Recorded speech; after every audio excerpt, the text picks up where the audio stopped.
Morning and welcome to Gardening 365. The rain stopped, well, sort of, and hopefully the wind's dropped a little bit as well. So I'm outside in the garden and today I'm just going to tidy the compost bins just up a little bit. Now, to make good compost you need to mix as much greens with as much browns as you possibly can. Now, greens can be sort of garden waste, kitchen waste, that sort of type stuff, and your browns are sort of cardboard, little sticks, anything like that. So roughly what colour they are is what they are. If you have too many greens you'll make a big messy sludge, and too many browns, okay, it's just going to take an awful long time to compost. We collect all our kitchen waste, and when there's enough we bring it outside and then chuck it on the compost heap. Now those sticks are a little bit too big. Now they will compost, but they're going to take a long time, so if you just cut them up a little bit they just compost that little bit quicker. I'm in no major rush, but well, I might as well do it, I'm out here anyway. So then what have I got in here? I've got the potato plants from Sunday's tea. There's some flowers, stems that Claire's cut down. There's some of the shells from the fritillaries.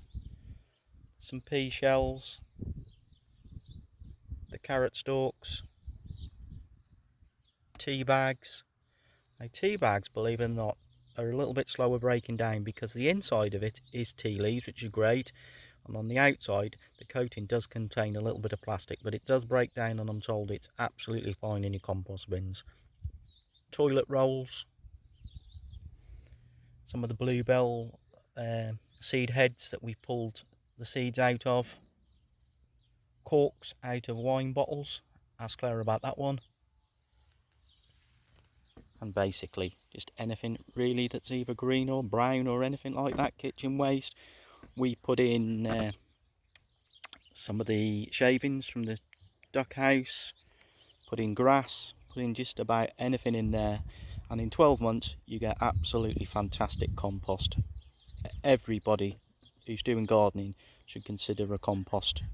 A small layer now of greens, and I'm just going to cover that up with some compost that's not quite ready yet. Covered up with a layer of older compost. And I'll finish everything off by putting carpet over the top, and just something to keep the carpet down and not blow away in the wind. Now, one or two common myths that I'm going to sort out for you. Compost smells. Now, compost is pretty much odourless. Okay, if you've got the right mixture of greens and browns it won't smell at all. The next myth is I haven't got enough room to compost. Okay, this is an old recycling bin. We've had new ones recently, so I've kept the old recycling bins. Okay, these are this is one of the bins that I grew potatoes in. You saw it on the potato video. Okay, and I'm going to show you what else you could use these for as well. Now, before I show you the next bit, I just want to show you that they've got holes in the corner, and there is an advantage of that as well. Now, this is my lockdown wormery. I've shown you this as well on previous videos, but I'm going to show you how you could adapt something like this to make your own little compost setup. So there's an example of how you could use a bin as small as that to make your own compost, and these are at different stages.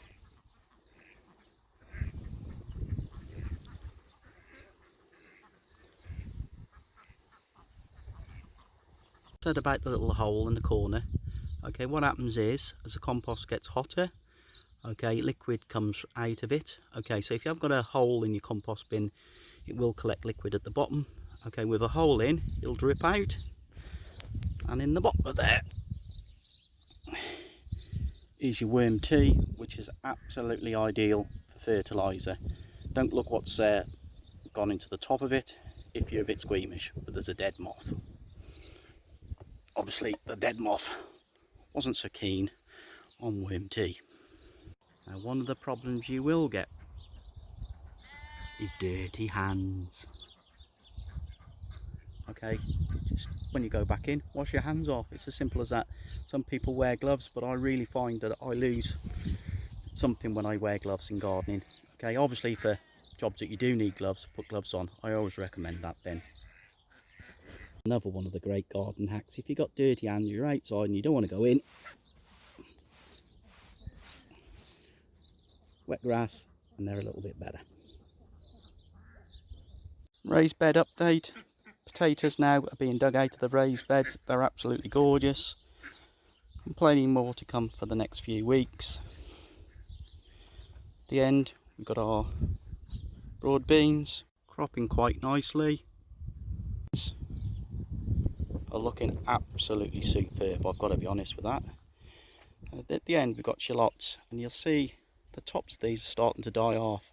Now, there's no problem with that. What that's saying is they're getting towards being ready, which is good. A few spring onions. I'm going to put a lot more of spring onions in shortly. And at the very end we've got our early carrots. We had some of those for our dinner on Sunday, and also some parsnips. Now I haven't grown too many. Claire doesn't like parsnips, so it's pointless growing too many of them. Bed 3, these are the leeks that I transplanted a couple of weeks ago, looking okay.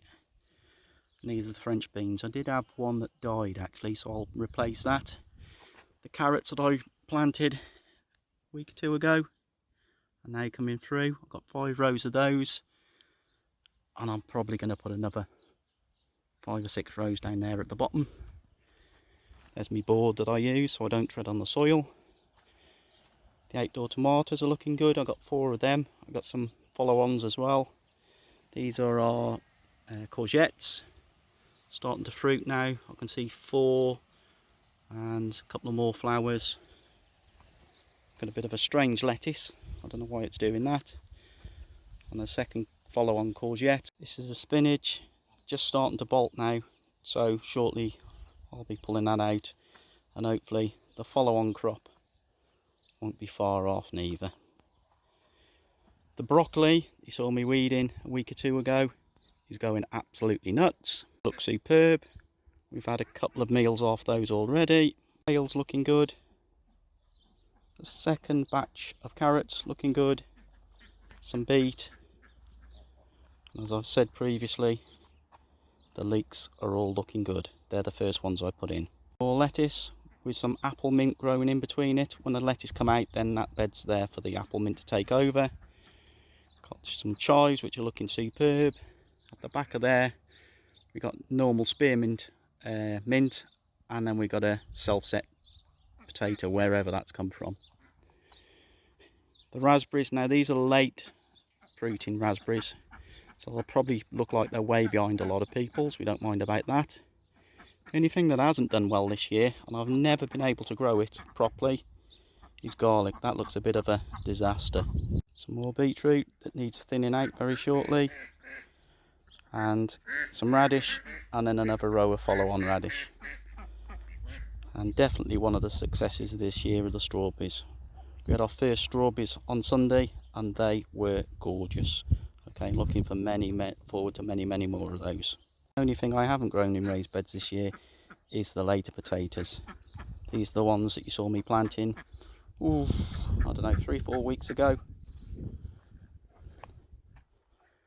And then in my last video I planted the last bunch. They're not through yet, but I'll let you know when they come through. Morning. A little bit of rain overnight. Now out in the garden. I've just reordered a couple of the leeks. Had 2 or 3 that was far too close together. Separated them, and I'm going to transplant one of the French beans that died off with a new one. So I've moved these so they're now nicely spaced out. What I'm doing is just breaking up the soil a little bit. Just keep the weeds away a little bit longer.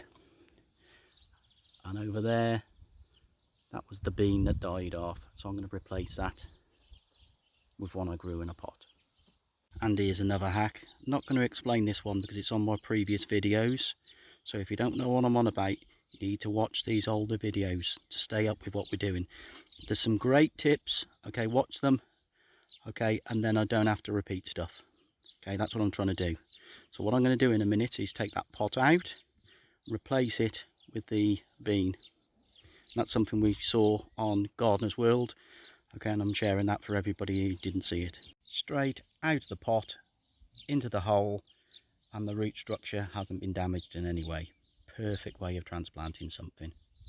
I'm going to combine the hacks now. I don't know if this is going to work. I'm going to put a little bit of garlic spray on it to stop anything from above. Really want this bean to grow.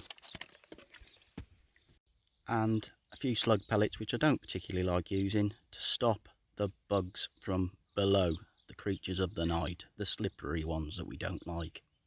Just because I can.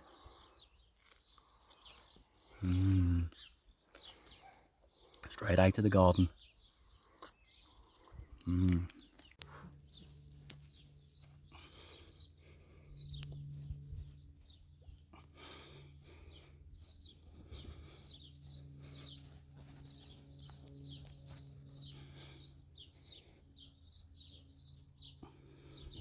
Digging potatoes.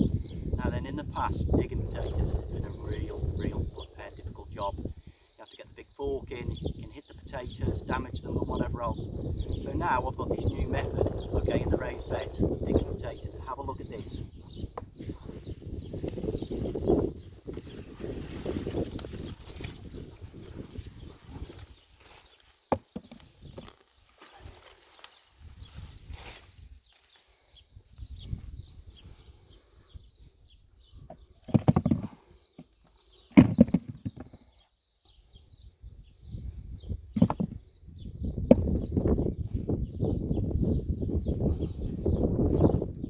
Light soil, it cannot be beat.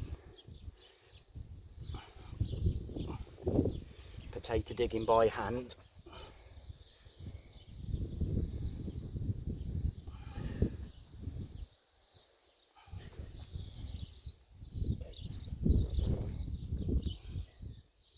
And less than 10 minutes ago, they were growing in the garden. Bring to the boil. Boil for just 5 minutes. 5 minutes. And after 5 minutes, remove from the heat. Remove the water and allow to completely cool. When they're cooled, add to a bag and freeze. Freezer. Now you might wonder, what about the mint? Already planned. Going underground, going underground. Why the hell are you singing that? The jam. And those are my tiny efforts at making some jam. Blackcurrant and red currant. What you making now? Some more garlic spray. And just boil it for about 15 minutes. Well, that concludes this episode of Gardening 365. And as usual, at the end, I'm going to ask you to share your Facebook with your friends. Okay, just like Kirsty Parks has done. Okay, we're now over 500 members in just under a month, which is fantastic. And also, I'm going to ask you just to head over to YouTube and type in Gardening 365. You'll find some of my videos on there. I'd like you to watch some if you haven't seen them. And also then subscribe, so whenever we do a new movie, you will be the first ones to see it. Okay, thanks very much, have a great weekend, and I'll see you again very shortly. Bye.